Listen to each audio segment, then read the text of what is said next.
দর্শক, গুলিস্তানে কার্যক্রম নিষিদ্ধ আওয়ামী লীগের কার্যালয়ের সামনে আছেন আমাদের বিশেষ প্রতিনিধি জিয়া খান।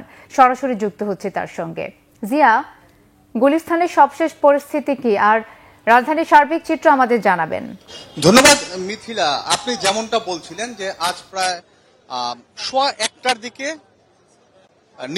কার্যক্রম নিষিদ্ধ আওয়ামী লীগ তাদের যে কার্যালয় গুলিস্তানে, সেই জায়গায় তাদের ভবনটির 5তলা বেলকনিতে অগ্নিকাণ্ডের যে ঘটনা সেটা ঘটেছে এবং সেখানে দেখা যায় যে তাদের বেলকনিতে সেখানে খড় কুটো সহ আর বেশ কিছু জিনিসপত্রের মধ্যে আগুন দেওয়া হয়েছে এবং পাশাপাশি সেখানে যে বেশ কিছু মুরাল ছিল সেই মুরালগুলিও ভাঙচুরের ঘটনা ঘটেছে এবং এইখানে এই ঘটনাকে কেন্দ্র করে এখানে বিক্ষুব্ধ যারা জনতা তারা এসে জড়ো হয়েছিল এবং তাদের যে দাবিটা ছিল যে ফ্যাসিস্ট যে আওয়ামী লীগ তারা আজকে যে লকডাউন কর্মসূচি ঘোষণা করেছে সেটাই ঘিরে কেন্দ্র করে তারা আবারও আসতে পারে। তো তাদের যে কার্যক্রম নিষিদ্ধ তাদের সেগুলো প্রতিহত করার জন্য কিন্তু বিক্ষুব্ধ জনতা তারা এসে এখানে অবস্থান নিয়েছিল এবং তারা তা প্রতিহত করার জন্য আইন শৃঙ্খলা বাহিনীর সঙ্গে মিলিত হয়ে সেসব প্রতিহত করে তারা রাজপথে অবস্থান করছে এবং আপনার মাধ্যমে নিশ্চয়ই দর্শকরা দেখতে পাচ্ছে যে এখানে কিন্তু এই কার্যক্রম নিষিদ্ধ আওয়ামী লীগের যে অফিস গুলিস্তানে, সেখানে নিচে বেশ কিছু লোকজন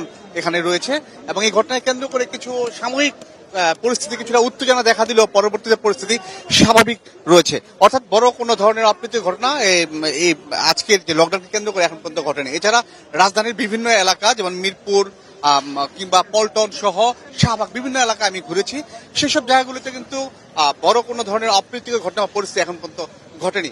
অর্থাৎ মানুষের যে স্বাভাবিক কার্যক্রম চলাফেরা সেটা স্বাভাবিক রয়েছে, যদিও সকালে কিছুটা গণপরিবহনের সংখ্যা কম ছিল, বেলা বাড়ার সঙ্গে সঙ্গে তা বেড়েছে এবং নগরবাসীর উপস্থিতি কিন্তু বেলা বাড়ার সঙ্গে সঙ্গে বেড়েছে।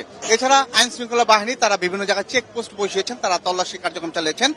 পুলিশ সহ র্যাব, বাংলাদেশ সেনাবাহিনী, বিজিবি এবং অন্যান্য যারা আইন শৃঙ্খলা বাহিনী তারাও কিন্তু এই নিরাপত্তা অর্থাৎ সতর্ক অবস্থান থেকে মানুষকে আশ্বস্ত করেছেন নিরাপদে তাদের চলাফেরা করার জন্য।